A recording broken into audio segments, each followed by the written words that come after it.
I want to thank everyone who sponsored this event, the Office of Equity and Diversity, the English Department's Visiting Writer Series, the Women's Studies Department, and the Women's Center. We're really lucky to have Aisha Sabatini Sloan here to read from her work. She's an incredible essayist and has had lots of great publications in Ninth Letter, Identity Theory, Callaloo, Southern Review, Guernica.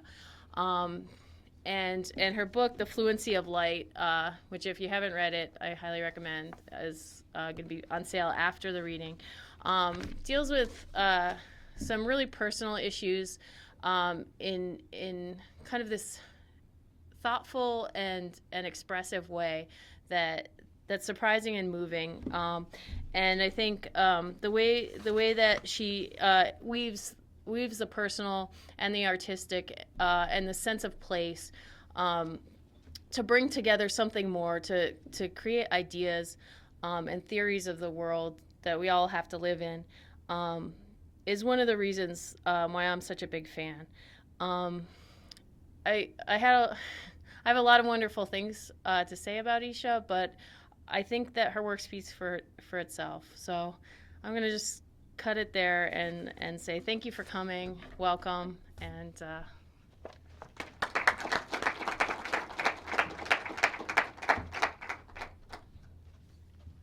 thanks you guys for coming. I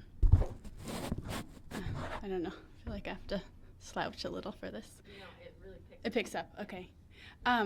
Yeah, Mika and PR are really old, good friends of mine, and it's really wonderful to come see their life here and all of you in it. And I don't know, I'm really excited to get back into writing. I haven't been super in that mode, the writing teaching mode. So this will be my initiation back into that world. And yeah, I'm reading something that's kind of newish, that actually Mika and PR for their honeymoon came to visit my family and I in Detroit, where they met my very interesting family. And one of my cousins is a police lieutenant in Detroit. And she is very effusive about offering that people ride along with her.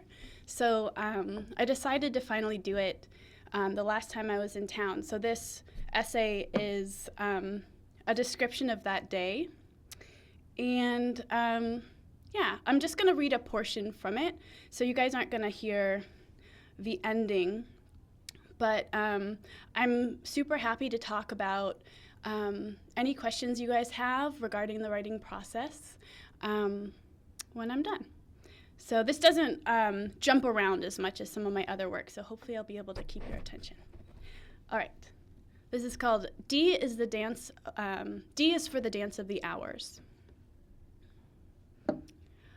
My father performed in his first and only opera while he was a college student working at the Detroit Public Library. He had no aspirations toward performance, just a crush on Leontine Price. With politicians in the audience, he was warned not to disrupt the dignity of the opera as he played the role of Pharaoh's guard in Aida. I'm going to mispronounce a lot of opera terms, so if you guys are opera aficionados, I apologize ahead of time. But he found it difficult to keep a straight face, while the men who played the high priest and the pharaoh gossiped about a sexual exploit with a family member of the cast, crass as they breathed between songs. My father was paid $1 and missed out on dinner with the company afterward because that $1 was all he had and he needed it to get home. Last summer, I started playing classical music while driving through Detroit to run errands. Each time, the world seemed to click, suddenly whole in a way I couldn't have realized seconds before that it wasn't. Colors pair best with their opposites, turquoise and vermilion, blood red and new growth green. And in this way, the east side of Detroit is complemented by music that comes from worlds away. Burned wood and the entrance of the conductor, overgrown grass and the sweep of a violin bow. A baby carriage tipped over in an abandoned lot, and the hush that comes between a song's end and the applause. One year, my father and I drove across the country from Tucson to Detroit. He put on the Flower Duet from Loch May. Two sopranos sang bel canto as the night swelled black outside. Ground beneath us tilting downward, we fell through all that nothing toward a factory's blinking lights, car cascading into sound. In his article, Detroitism, John Patrick Leary explains that most writing about Detroit tends to fall into one of three subgenres: a metonym for the auto industry, a lament, or an optimistic delusion. Given that the running metaphor of this essay is opera, I'll self-select. This is a lament. At the Detroit Police Department's 9th Precinct, portraits of fallen officers greet you as you enter. Elmore Cox died on May 5th, 1925. His face is doll-like or deer-like, his eyes sheen and shadowed. Alonzo Marshall Jr. died on September 1st, 1971. In his portrait, he seems confused. I write down the names: Sipatowski, Bandy, Stewart, Trulk. Somebody died on the year of my birth. I recognize the name of a man, Huff, who died recently, since my cousin has become this precinct's lieutenant. She tells us stories about her job like anyone else would, but a normal day for her involves a woman who lived with her dead husband for 2 years. He sat in the living room as she went about her business, silent on an armchair in front of the TV. By the time they found him, he was mummified. At one house, my cousin says there was a branch the size of a large tree in the middle of the ballroom, home to a giant boa constrictor. Cops routinely answer calls about tigers and monkeys, pigs and birds. When I asked what the snake was for, she says, that's where they bring people who fuck up. Certain animals are a form of exotic torture favored by drug dealers when people don't pay their debts. On the west side, they'll rob you and kill you, she says. On the east side, they'll rob you, kill you, and rape your corpse. For the first time in all these years that she's been offering, I decide to ride with her for a day while she's on duty. My grandmother died recently, but lived most of her life in my cousin's precinct. One of the last times I saw her alive, she told me a story she'd seen on the news.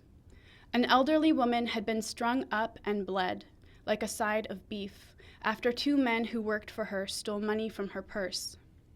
Perhaps because of stories like this, my father has always been a little wary of the cast of characters who passed through the house she shared with her younger sister, Cora May. So he kept close tabs on each of them. Pudgy visited out of grief. He couldn't make it to his own mother's funeral while he was in prison, so upon his release, he devoted himself to my grandmother in penance. Gracie was attentive, but her eyes were glazed, and my great-aunt never failed to point out that she always arrived at mealtimes. Fred was known as an old-school hustler, but he kept my grandmother and great-aunt company for a morning cup of coffee, so long as they provided it. After my grandmother died, Fred continued to visit with Cora, and my father periodically called to speak with him. Because my dad and I have almost identical phone numbers, I often get calls for him. One day, I received a message that began, "Lester, this is Fred," voice gruff, like a fat man's gait. A few days later, Fred's body was found in the tall grasses across the street from my grandmother's house. Because he was bent and tipped over to the side, it looked as though he died and entered rigor mortis while seated, dumped into the empty lot hours later. At the crime scene, my dad watched as Fred's daughter relayed what the police told her to the gathering crowd of neighbors, wailing the details of his situation like a distraught paperboy or a backup singer. It was really quite moving, he repeated throughout the day. From the shelf, I've taken down my father's book, the 1972 edition of the Concise Oxford Dictionary of Opera. A is for Azucena, a gypsy in Verdi's Il Trovatore, who watched her mother get burned alive. A is for Giuseppe Anselmi, the Italian tenor who left his heart to the Theatrical Museum in Madrid, where it is being preserved. On the day of the ride-along, I'm instructed to wear business casual, which is a kind of clothing I've always struggled with. So I borrow my father's bright white button-down shirt and my mother's trousers. My father had been unaware that I was planning to do this, and his concern hangs in space like an air raid siren as he watches me gather my belongings for the day. A banana, some water, a pen, and a notebook. As I walk into the back door of the building with my cousin, an officer coming off duty points at his cheek for her to kiss. She gives a sideways smooch, then grabs at his wrinkled shirt and asks, "Was this in your car?" There was an eagerness for affection in his response, a childlike kind of purr. I follow her into a large white room. The floor is worn linoleum, and a long, slanting pole connects the floor to the ceiling, which makes the room feel askew, as if just hit by an earthquake or flood. There are scattered desks at which nobody is sitting. File boxes are stacked precariously along the sides of the room. A fish tank sits next to a coffee pot, fake lilies, a box of green tea. When I gape at the bright red concentric circles in the ceiling, unsure what they are, I am told about the mice that fall out of them. There's a photograph of a barn on the wall. I wander into a room of black lockers upon which there are, among other things, a sticker of an American flag and a bumper sticker that says violence.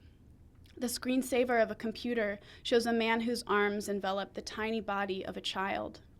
On the television morning show that no one is watching, two hazed-looking parents tell the story of a teenager who has been lost at sea off the coast of Hawaii.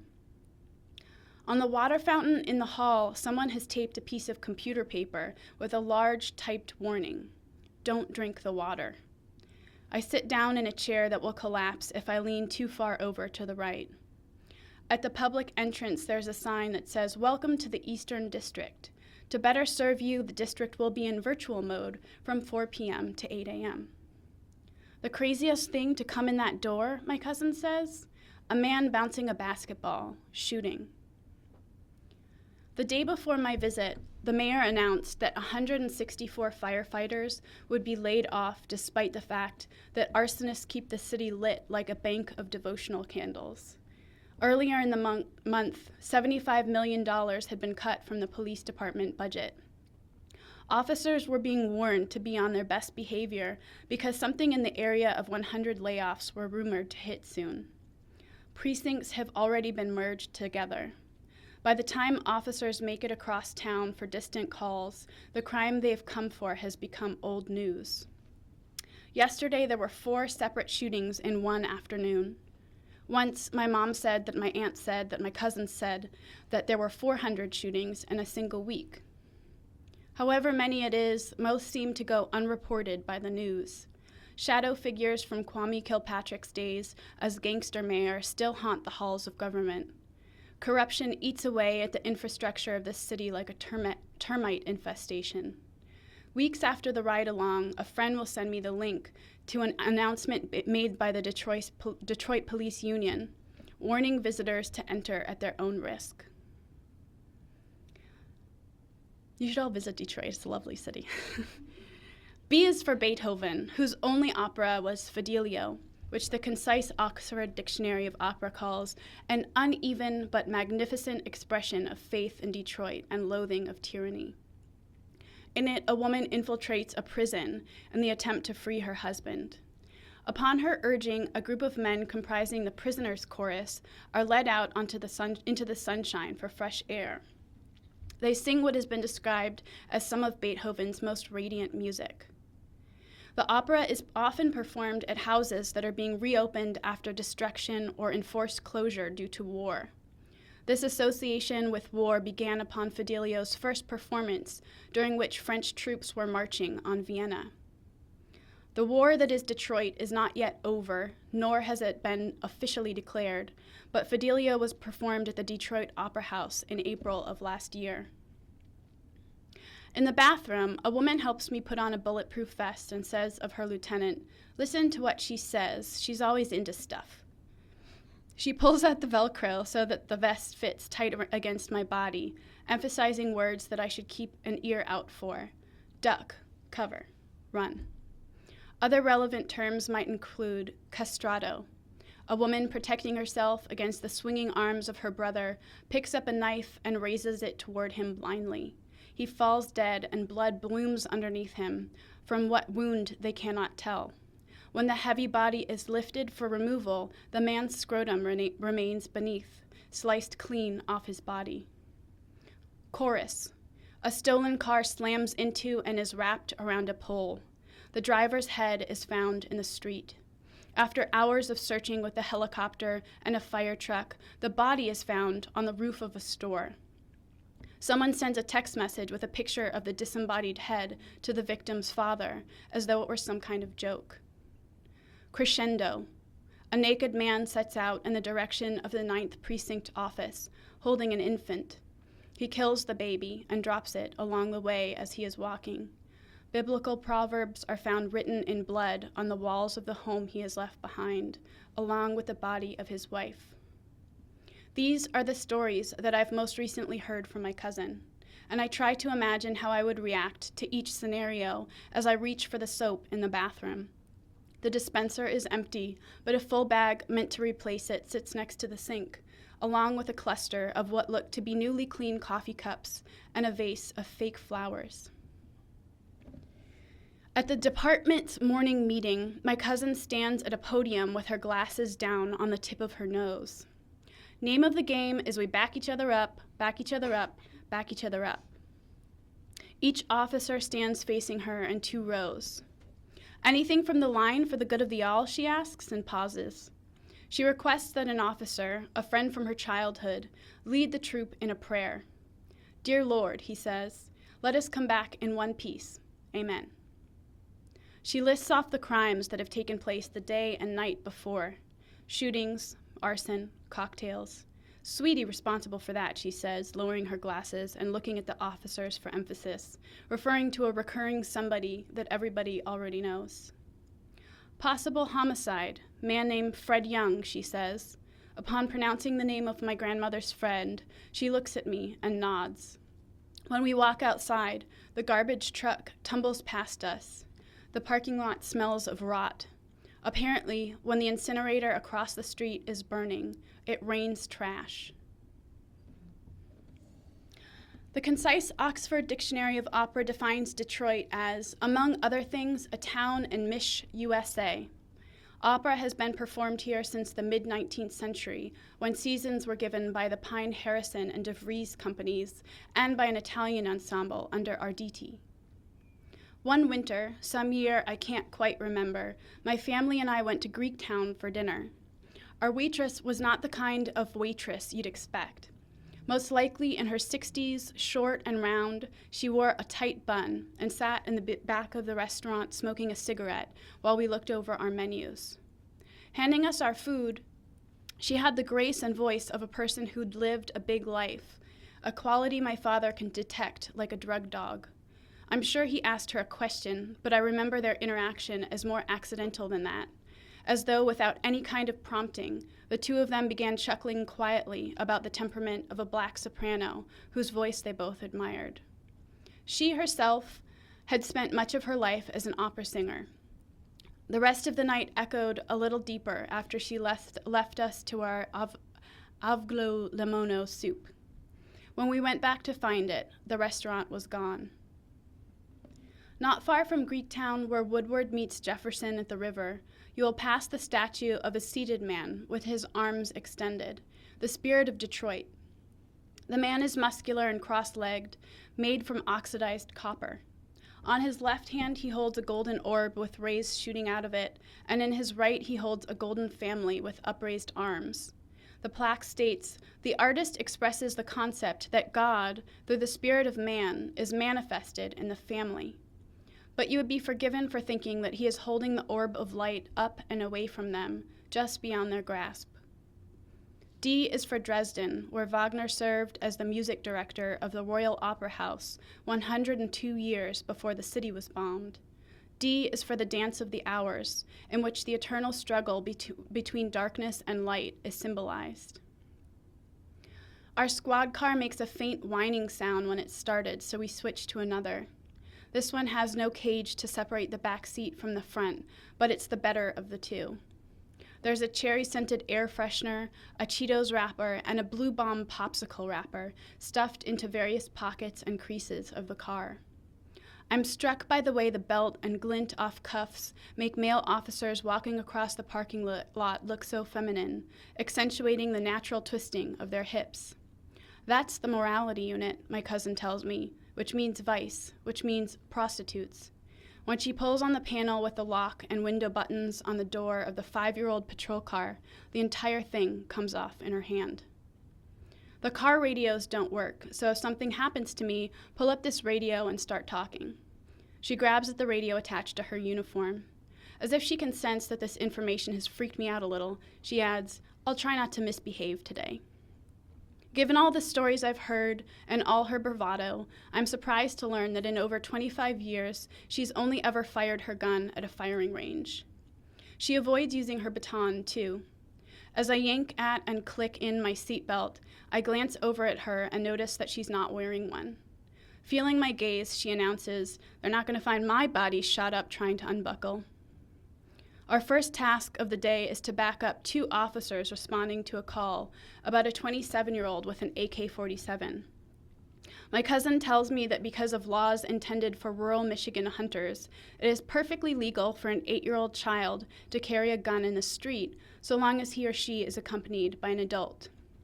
We scan the streets for a man who's 5'6", wearing a gray shirt and jeans. As we pass by the location he was seen departing from, the girl who made the call is standing in the doorway of a nondescript apartment building, wearing pajamas and glasses. She's mad at him because he took her keys, my cousin tells me.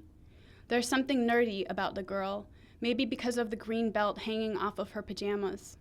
The idea that she was just in close vicinity to an AK-47 puts the whole concept of an AK-47 in a new light for me. I try to imagine the way this kind of weapon will look, angular in what I imagine to be a flimsy drawstring bag. We search for a figure, darting through the alleys, or walking in broad daylight, or hiding next to a dumpster, but find no one. Small blue flowers proliferate on the lawns we drive past, and I remark upon the color. That's probably the state flower in some other country, but here it's a weed. One family has assembled out front of their house to pull up the weed, and their efforts are surprisingly arduous, considering the delicate shade of their pale blue enemy. At another house, a woman with a yellow shirt and pigtails is combing her hair out on the porch. "We all get up in the morning, come outside, and comb our hair," my cousin narrates mockingly. At the sight of a woman walking down the street, she says, "Out here, 30 looks 60. She doesn't expect much action this morning, not until around 1 o'clock, when more people have gotten out of bed. Still, the failed search has raised my adrenaline significantly. I'm no longer curious to see anything extraordinary happen. I just want to get home alive. A man in an open blue dress shirt bikes through the blue weeds, scowling at the cop car. The E section of the opera dictionary is full of nightmare and forest. In Schoenberg's opera Erwartung, there's only one character, a woman who searches for her lover in a dark wood. In the aria Era la Notte, Iago furthers a murderous plot by claiming to have eavesdropped on Cassio's dreams. Returning home to find her family dead, Electra's sister, Christothemis, rushes to the door of the palace with the cry of Orist on her lips. Once upon a time, Detroit woke to find herself covered in barbed wire and ivy. I'm told to keep track of the street names, Lansdowne and Meringue, Kelly and Morass. 2 attractive, clean-cut young men, one white, one black, stand in the street in the middle of a transaction that they make no attempt to hide. They watch us pass with smirks on their face. "Dope," my cousin tells me. She does not slow down. There are some things you don't do alone. We pass a Valero station. where once my cousin arrived to discover that a man who had been shot fell down in the entrance of the store. As he lay dying, his head was struck by the door each time a customer stepped over him to enter and exit, carrying on with business as usual. "Shut off the pumps," my cousin announced, infuriated, to the clerk when she walked in, Pacino-ish in the retelling. We're on Cheddar Avenue, which is pronounced Cheddar, which means money. Whatever the fuck you want, you can buy on Cheddar Avenue, she tells me. She read this essay and didn't realize she swore so much. She pauses in front of a house decked out with balloons, T-shirts, candles, and liquor bottles, which serves as a memorial for a group of people who were recently killed.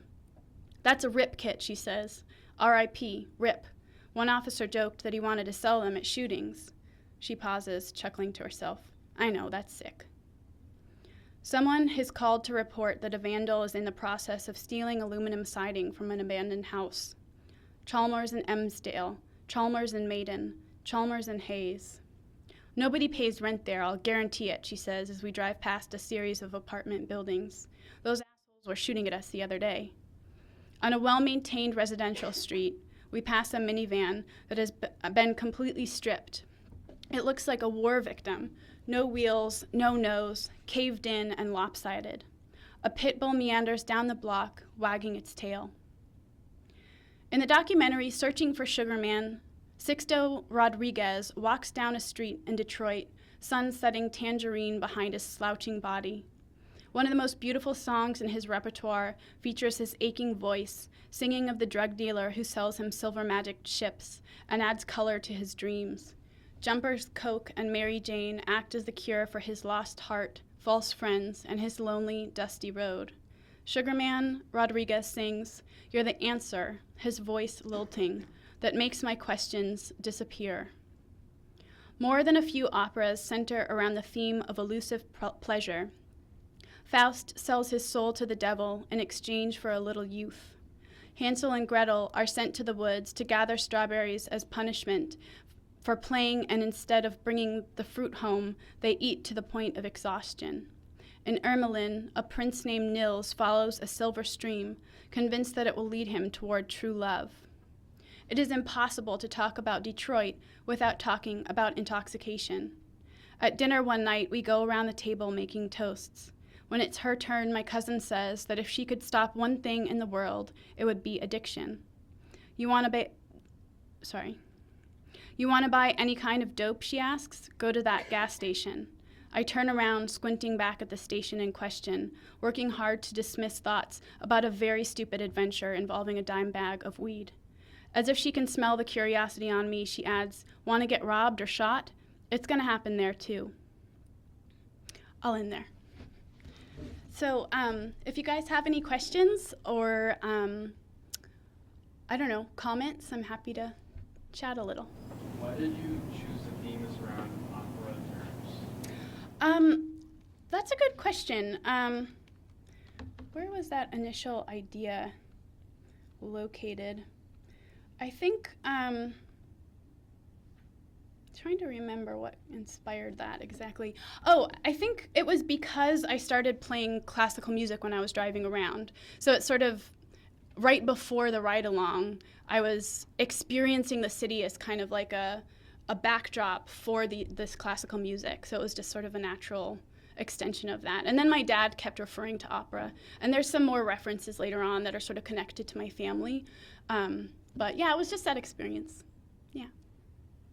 When you first went on this ride-along, did you really want to write about it later, or did you think that you were going to? Yeah, and I think my cousin invited me for that purpose because she knows that I'm a writer.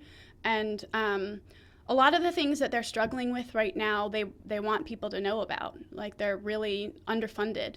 Like, your police car should not fall apart. So I think there was some eagerness on their part to be the subject of some attention.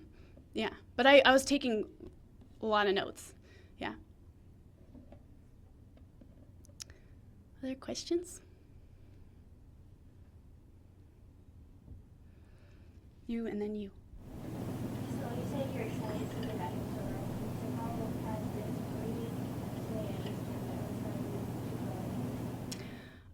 Well, that's a good question.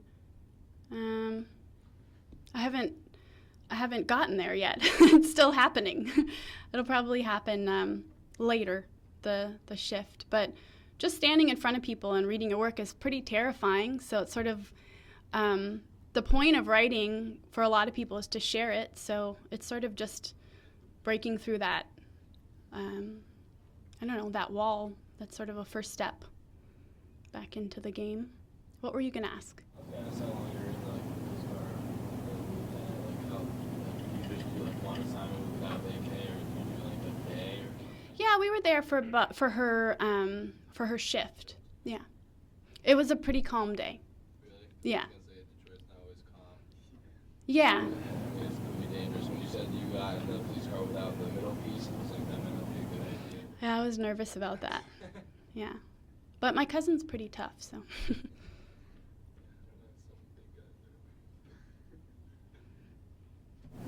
feels like there are these different versions of Detroit, and you mentioned that this is the lament version. Is it hard to kind of stick to that and just show all these bad things in a row? Is there conflict in that portrayal? Yeah, definitely. And I think that one of the reasons I've kind of held on to this for a little while is because there's a little bit of a kind of a motto in Detroit, like don't say bad things about Detroit. So I've been conflicted about this. But at the same time, like I've been thinking of sort of writing a mirror piece that's focused on other things. Because I feel like one of the incredible things that I know you guys noticed is that it's an extremely alive place. And it's something that's really difficult to describe to other people. But there's a lot happening there that's really vibrant and magical. So I was thinking I would sort of couple it with something else if I were ever going to put it in a collection. But yeah. It had that feel of writing about someone you know and worrying that you're going to portray them in a bad you don't light. like. Yeah, it's true. And I don't know, I think I try to kind of navigate that a little bit as I'm going, sort of talking about the question of hope. But things are pretty grim. I know that that's not a solution to anything, but there's a degree to which you kind of have to look at that. So I know in your Fluency of Light, there were a couple essays where you talk about being in Detroit when you were younger. From that ride along when you were younger, did you see anything that you saw while you were younger as well? Or better way, is there any correlation between what you saw when you were younger to what you saw when you were on the ride?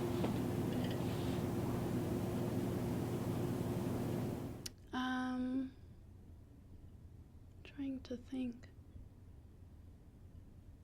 I guess, I mean, I've been there intermittently throughout the course of my life, so it wasn't a contrast for me between like my childhood and that moment. So. Have you seen a big change since you were a kid to now? Yeah. In the sense that things are getting kind of good, I have. Like, I feel like it was fairly grim to me as a child, and now I'm more conscious of everything that's happening that's positive. Yeah.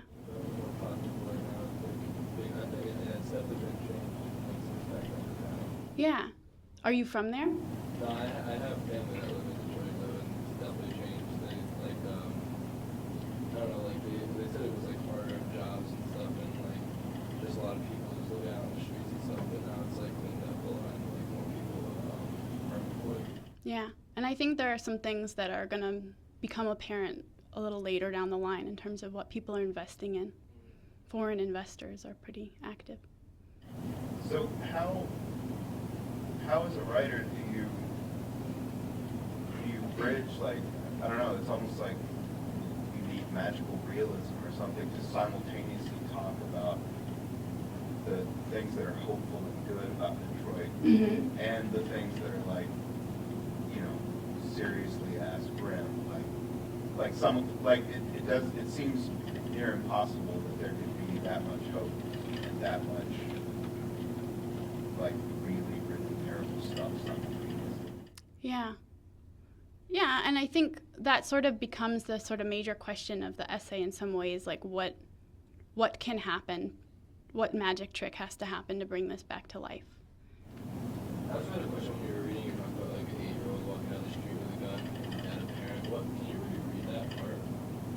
You know what I'm talking about? 'Cause I like questioned it. Like when you read it, I was like, what is she trying to like say here? Like, My cousin was just telling me that it's legal for a child to carry a gun so long as they have an adult with them. yeah, so that's what I thought you said. And I was just blown away by like the 8-year-old gun. And then you're talking about like just like 20-year-old with AK. And it's crazy. I was like, not even like looked down upon it. So. Yeah. Well, I just came from Arizona where the gun laws are pretty. Well, we won't get into that. Shh. Well, yes. Well, when you talked about being terrified reading in front of an audience, and Yeah. that was kind of a way to enter back into writing. One of the things I always think about when you do like what you're doing, I mean, you're writing about incredibly personal stuff, you know, from your point of view, without that mediator of a false narrator of fiction. Yeah. How do you do that? I mean, what is it? I mean, it seems kind of cliche to say it's really brave. How do you sort of gear up to do that? I mean, do you not think about audience? Do you think about the thing that you're doing? I mean, how do you... I think years of writing without realizing it would ever be seen by anyone was a good help. Like, I feel like when I first started writing a lot of personal essays, it didn't occur to me then to have to think about it being read. And I had a very difficult time when my book came out, sort of processing the fact that there were these details that other people knew about. And I still find it fairly difficult. But when I read writing that isn't vulnerable and that doesn't do that sort of, investigation of personal experience that feels kind of tender, like when I read writing that does that, I realize what the payoff is. And my father's always been a storyteller, so I think it's sort of just a practice that I've always valued. I sort of grew up valuing it as an idea, but it's challenging to navigate. But I also think teaching English to college students makes a person very brave for 6 years, 7 years. So that was kind of a helpful rite of passage, just in terms of facing a room of kind of bored-looking faces, but, some smiles. What are you guys working on? You right there. What are you working on? We just finished up writing profiles about someone significant in our lives. Who'd you write about? I wrote about still a present family friend who is also an employer. Mm-hmm. And like how I wrote about like her life story and how she had an impact on me. How do you feel about the sort of vulnerability question of both kind of what Mika was saying about writing about a person you know, and then this idea of sort of revealing something on the page that's very personal? How was that process for you?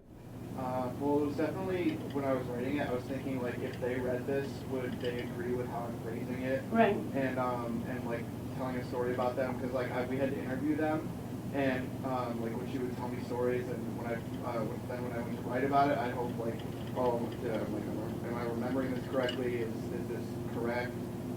So I just had to go back and, like, check my facts and things such as that, to make sure that she would be happy with what I was writing and how other people would perceive it when they were reading it. How did it go? Did you share it with her? I haven't yet because we just got the grades back, but I was planning on it home. Yeah. Nice.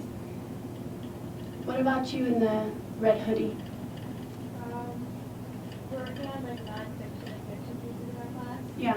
And each one of us like brought in a story and we all workshop on it together. We like each critique each other's work and they hopefully go back and revise it. What about you? I wrote a non-fiction story about a mission trip that I went on Oh, nice. for the past 6 summers, so I just turned that in today. So Where'd you go? I went to West Virginia my first time, and then I went to Kentucky the second for the last time. So I wrote about my first experience. Nice. So, do you guys have any challenges as you're going through this process of writing about personal experiences that I'd be curious to hear what that's like for you guys. The things that come up. It's mostly like the hindsight of like comparing how you felt at that one instance and how you write about it afterwards. Yeah. Because like, I don't know, whenever I think about it afterwards, I don't remember certain details, or like I remember having certain ideas and I don't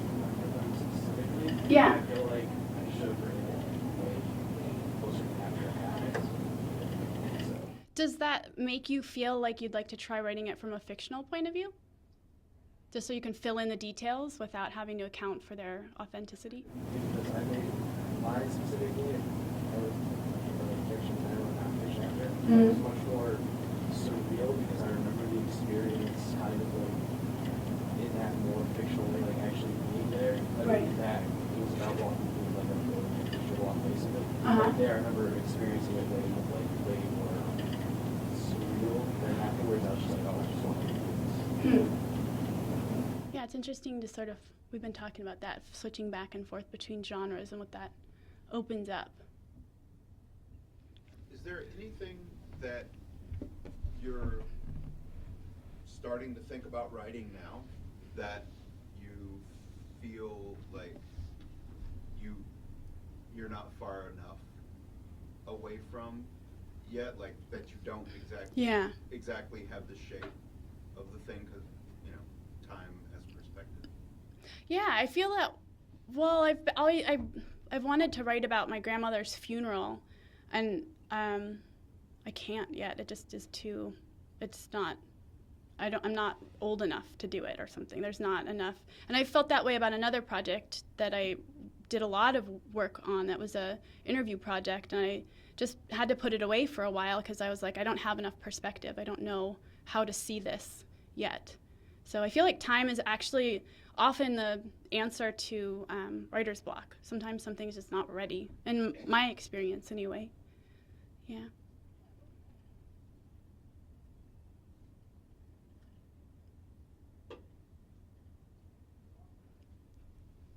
All right, thanks you guys.